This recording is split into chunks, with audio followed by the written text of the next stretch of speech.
Dear students, ये है आपकी केमिस्ट्री की क्लास और इसमें हम लोग आज डिस्कस करेंगे क्लास 12 की केमिस्ट्री। सीबीएसई बोर्ड की क्लास 12 की केमिस्ट्री डिस्कस करेंगे हम लोग।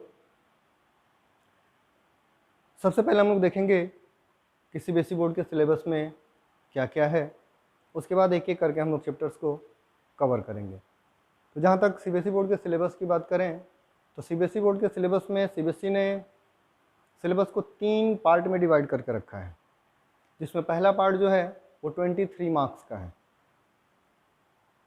पहला पार्ट 23 मार्क्स का है, जिसमें टोटल 5 चैप्टर्स हैं और इन 5 चैप्टर का कंटेंट अगर आप देखें तो आप इसको केमिस्ट्री के फिजिकल ब्रांच में रख सकते हैं, यानी कि आप इसको कहेंगे फिजिकल केमिस्ट्री। इसमें कौन कौन से चैप्टर हैं आइए देखते हैं।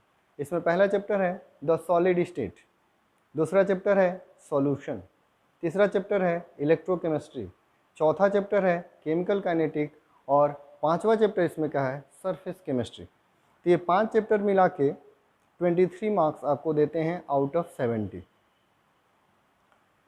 दूसरे पार्ट की बात करें तो दूसरा पार्ट जो है उससे आता है आपको 19 मार्क्स का, और इसके कंटेंट को देखें तो आप इसके कंटेंट को रख सकते हैं केमिस्ट्री के इनऑर्गेनिक ब्रांच में, यानी कि आप इसको कह सकते हैं इनऑर्गेनिक केमिस्ट्री। इसमें टोटल 4 चैप्टर्स हैं। इसमें से पहला चैप्टर यानी कि ओवरऑल केमिस्ट्री का 6th चैप्टर है metallurgy, extraction of metals from their ores, यानी कि 7वां चैप्टर है पी ब्लॉक एलिमेंट्स, 8वां चैप्टर है D and F block elements और 9वां चैप्टर है कोऑर्डिनेशन कंपाउंड्स। तो ये 4 चैप्टर जो इनऑर्गेनिक के हैं इनसे पूछे जाते हैं 19 मार्क के क्वेश्चन। नेक्स्ट जो है 28 मार्क का नेक्स्ट पार्ट यानी कि थर्ड पार्ट को सीबीएसई ने दिया है 28 मार्क्स, यानी कि आपके 70 में से 28 मार्क का कंट्रीब्यूशन है इसका। और इसके कंटेंट को अगर देखें तो इसको आप कह सकते हैं कि ये ऑर्गेनिक केमिस्ट्री है। इसमें पहला चैप्टर यानी कि ओवरऑल 10वां चैप्टर आप देखेंगे haloalkanes and haloarenes, 11वां चैप्टर आपका होगा एल्कोहल्स, फेनॉल्स एंड ईथर्स, 12वां चैप्टर आपका होगा aldehydes, ketones and carboxylic acids, 13वां चैप्टर आपका होगा अमाइंस, 14वां चैप्टर आपका होगा बायोमोलिक्यूल्स, 15वां चैप्टर होगा पॉलीमर और 16वां और आखिरी चैप्टर होगा आपका केमिस्ट्री इन एवरीडे लाइफ। तो ये हुए आपके 7 चैप्टर्स। ये 7 चैप्टर आपके ऑर्गेनिक केमिस्ट्री के कैटेगरी में आते हैं। तो इस तरीके से टोटल मिला के आपको सीबीएसई ने 16 चैप्टर दिया है और टोटल मार्क्स जो आपका आता है 70 मार्क्स का। ये थ्योरी का पेपर होता है आपका, जिससे 70 मार्क्स के पूछे जाते हैं, बाकी 30 मार्क्स आपको प्रैक्टिकल पूछा जाता है। ये आपको शायद आइडिया होगा। अब एक एक करके हम लोग देखेंगे केमिस्ट्री की एक एक चैप्टर को। तो ये तो हुई आपके सिलेबस की बातें। अब देखते हैं हम लोग कि इन सिलेबस को कवर करने के लिए हमें कौन से बुक को फॉलो करना है। तो हम सीबीएसई का सिलेबस कवर कर रहे हैं, तो इसके लिए हमारे लिए बेस्ट बुक जो होगी, जो मस्ट होगी, वो होगी एनसीईआरटी की बुक्स। और एनसीईआरटी की केमिस्ट्री की बुक्स 2 पार्ट में आती है। पार्ट 1 जिसमें फिजिकल और इनऑर्गेनिक पोर्शन कवर होता है, यानी कि फर्स्ट के 9 चैप्टर्स आपको मिलेंगे, और पार्ट 2 जिसमें ऑर्गेनिक का पार्ट कवर होता है, यानी कि लास्ट के 7 चैप्टर्स। इस तरीके से ये 2 पार्ट में केमिस्ट्री आती है। अब पहला चैप्टर तो ये हो गई आपकी मस्ट रीड बुक। तो एनसीईआरटी की केमिस्ट्री आपकी मस्ट रीड बुक में आएगी। इसके साथ अगर आप चाहेंगे तो कोई रेफरेंस बुक रख सकते हैं। बहुत सारी रेफरेंस बुक्स आपको मार्केट में मिल जाएंगी, उसमें से जो बुक आप इजीली समझ सकते हैं। कोचिंग के मटेरियल्स भी आपको मिल जाएंगे। बहुत सारे कोचिंग इंस्टीट्यूट जो आईआईटी पीएमटी वाले हैं उनके मटेरियल भी आपको मिल जाएंगे, रेफरेंस बुक्स भी आपको मिल जाएंगे। तो जिसका लैंग्वेज आपको समझ में आता है वो बुक आप एज अ रेफरेंस बुक रखेंगे। ये होगा पहली कैटेगरी। दूसरा होगा जिसको आप अफोर्ड कर सकते हैं, जिसको आप खरीद सकते हैं। कोचिंग के मटेरियल में भी आपको थोड़े कॉस्टली आएंगे, रेफरेंस बुक्स थोड़े कम में मिल जाएंगे। तो जिसको आप इजीली अफोर्ड कर सकते हैं सबसे पहला क्राइटेरिया है कि जो आपको समझ में आती है, जिसका लैंग्वेज इजी है, आप उसको आसानी से समझ सकते हैं। दूसरा कि वो आपके लिए एफोर्डेबल हो। तो चलिए इस तरीके से आप एक रेफरेंस बुक को रख लीजिएगा। अगर आप रेफरेंस बुक नहीं रखना चाहते हैं तो आपको ज़रूरत भी नहीं पड़ेगी, बस आप एनसीईआरटी की बुक को पढ़ते रहिए और मेरे लेक्चर को अटेंड करते रहिए। आपको बाकी कोई इशू नहीं आएगा, आपको सारे टॉपिक्स कवर हो जाएंगे, एक एक करके सारे टॉपिक्स, सारे कॉन्सेप्ट्स क्लियर होंगे, बहुत अच्छे से क्लियर होंगे। कॉन्सेप्ट के साथ साथ हम करेंगे प्रीवियस ईयर्स के क्वेश्चंस जो अभी तक एग्ज़ाम्स में पूछे गए हैं, उनको भी हम साथ साथ सॉल्व करते चलेंगे। तो कोई भी डाउट नहीं रहेगा, सारा डाउट आपका क्लियर होगा, इसके लिए आप एकदम निश्चिंत रहिए। अब रेफरेंस बुक आपके लिए ऑप्शनल है, आप रख सकते हैं, नहीं भी रख सकते हैं, लेकिन एनसीईआरटी की बुक आपके लिए मस्ट है, उसे आपको पढ़ना ही पढ़ना है। एनसीईआरटी का एग्जाम्पलर उसे आपको सॉल्व करना ही करना है। तो ये तो रही सिलेबस की बातें। अब हम शुरू करते हैं चैप्टर नंबर 1 यानी कि द सॉलिड स्टेट। ये जो सॉलिड स्टेट है 70 मार्क्स के आपके पेपर में इसका कंट्रीब्यूशन होता है 4 मार्क्स। इन जनरल देखा गया है कि इससे एक क्वेश्चन 1 मार्क का आता है, दूसरा क्वेश्चन 3 मार्क का आता है इन जनरल। बाकी कभी कभी 1-1 मार्क के 2 क्वेश्चन और 2 मार्क का एक क्वेश्चन भी आपसे पूछ लिया जाता है, लेकिन इन जनरल इससे 1 नंबर का एक क्वेश्चन आता है और 3 नंबर का एक न्यूमेरिकल प्रॉब्लम आता है। आपको डेंसिटी कैलकुलेट करनी होती है उसमें आपको सॉलिड की। 3 नंबर का दूसरा क्वेश्चन आता है जिसमें आपको डेंसिटी कैलकुलेट करनी होती है सॉलिड की या उससे रिलेटेड प्रॉब्लम्स होते हैं। तो आइए शुरू करते हैं हम लोग सॉलिड स्टेट। सॉलिड की बात आई तो थोड़ा सा हम लोग रिकॉल करेंगे क्लास 9 की चीज़ें। क्लास 9 में हम लोगों ने पढ़ना शुरू किया था मैटर। सबसे पहले हम लोगों ने मैटर को 3 कैटेगरी में डिवाइड किया था on the basis of physical state, solid, liquid, gas. तो हम पढ़ेंगे सॉलिड, लिक्विड, गैस में से सॉलिड, क्योंकि लिक्विड और गैस के बारे में हम लोग 11 में ऑलरेडी स्टडी कर चुके हैं। तो सॉलिड जैसे ही आप सुनते हैं आपके मन में कुछ एग्जांपल्स घूमने लगते हैं।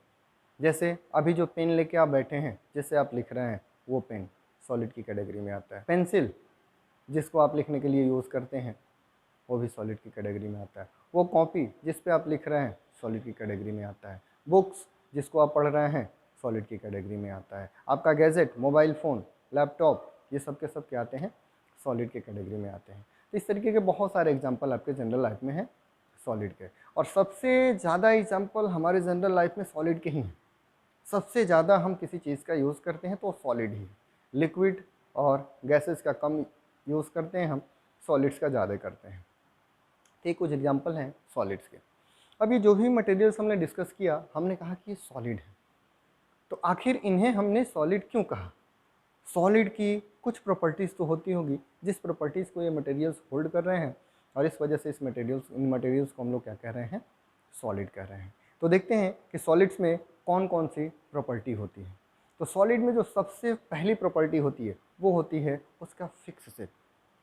सॉलिड का शेप क्या होता है, फिक्स होता है। फिक्स इन द सेंस कि उस सॉलिड को चाहे आप बकेट में रख दें, चाहे आप ग्लास में रख दें, चाहे आप अपने पॉकेट में रख लें, चाहे आप छत पे रख दें, चाहे आप बाहर रख दें, कहीं भी उसे रखेंगे उसका शेप जस का तस रहेगा। वाटर को जब ग्लास में रखते हैं तो लगता है ग्लास के शेप का है, बकेट में रखते हैं लगता है बकेट के शेप का है, फील्ड में रखते हैं लगता है फील्ड के शेप का है। सॉलिड के साथ ऐसा नहीं है। सॉलिड को चाहे आप जहाँ रखें वो अपना शेप मेंटेन करके रखेगा। इसलिए बोलते हैं कि सॉलिड का शेप क्या होता है, फिक्स होता है।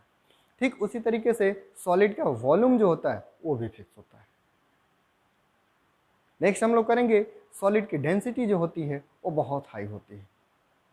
सॉलिड का शेप फिक्स है, आप चेंज नहीं कर सकते, इसका मतलब सॉलिड क्या है, रिजिड है।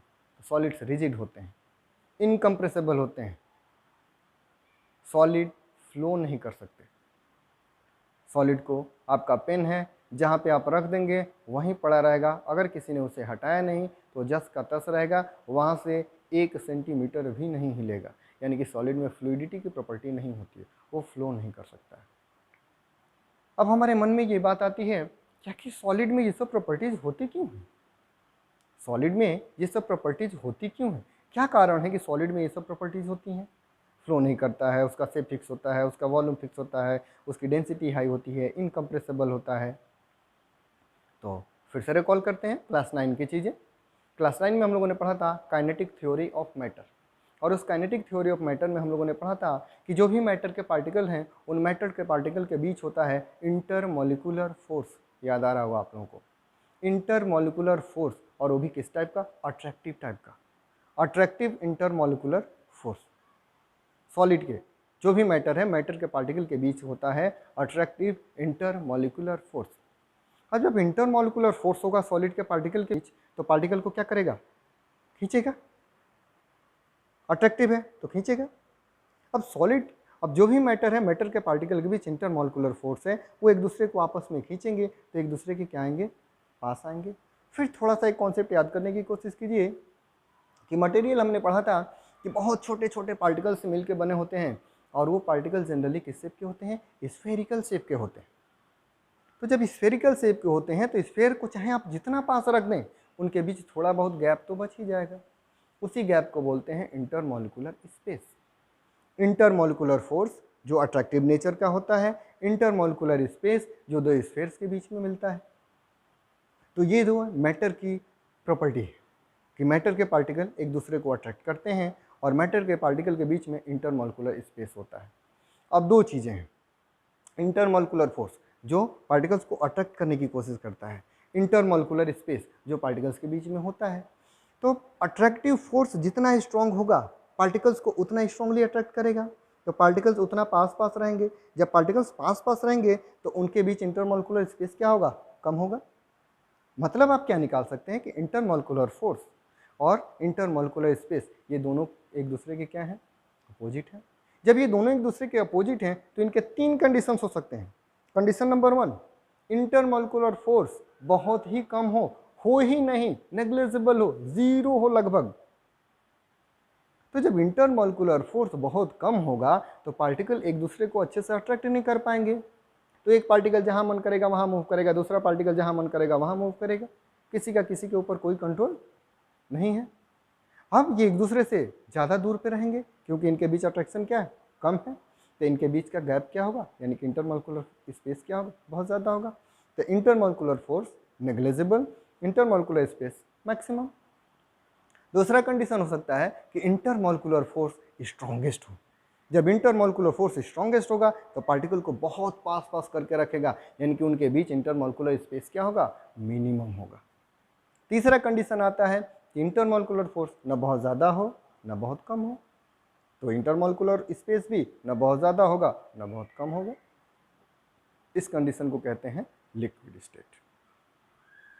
ठीक, तो हम लोग कर रहे हैं सॉलिड स्टेट। तो सॉलिड स्टेट में क्या होता है कि इंटरमोलिकुलर फोर्स स्ट्रॉन्गेस्ट होता है। तो जब इंटरमोलिकुलर फोर्स स्ट्रॉन्गेस्ट होगा तो मैटर के पार्टिकल क्या होते हैं, एक दूसरे से बहुत पास होते हैं, यानी कि उनके बीच इंटरमोलिकुलर स्पेस जो होता है मिनिमम होता है। और यही दो रीजन है कि सॉलिड के बीच ये जो प्रॉपर्टीज हम लोगों ने देखा, इतनी सारी प्रॉपर्टीज सॉलिड के बीच इसीलिए पाई जाती हैं क्योंकि सॉलिड के पार्टिकल के बीच इंटरमोलिकुलर फोर्स स्ट्रॉन्गेस्ट है और intermolecular gap, intermolecular space minimum है।